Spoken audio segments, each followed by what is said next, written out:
example, we're going to use the substitution method to solve a system of linear equations.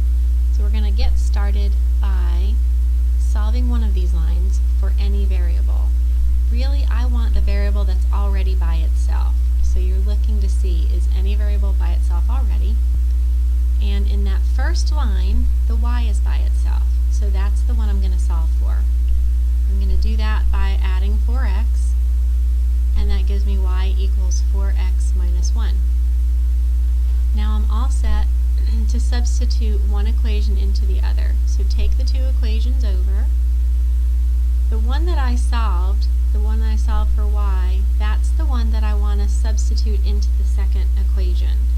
And since I solved for y, I want to put that in the y spot in the second equation. So we're going to drop the 4x minus 1 in for the y in the second equation.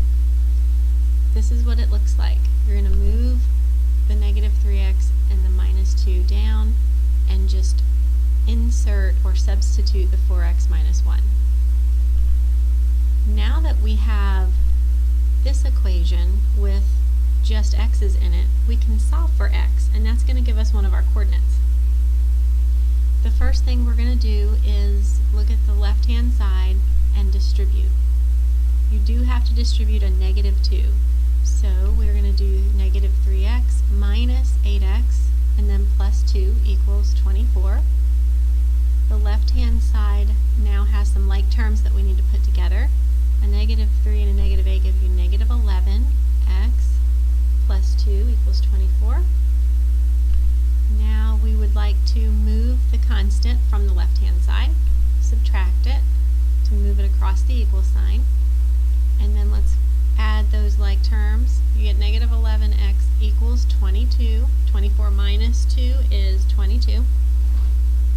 And then finally divide by the negative 11. And that gives you x equals negative 2. So we now have one of our coordinates. The next thing we're going to do is go back and plug that coordinate that we just found into anywhere we see an x. I'm going to take where I solved for y and put the negative 2 in for the x.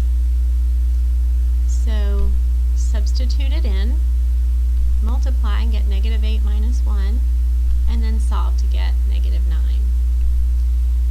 The fifth and final thing I have to do is just write the final solution. I have an x coordinate and I have a y coordinate. I'm just going to write them together in the final solution. Negative 2, negative 9. That is where these two lines cross.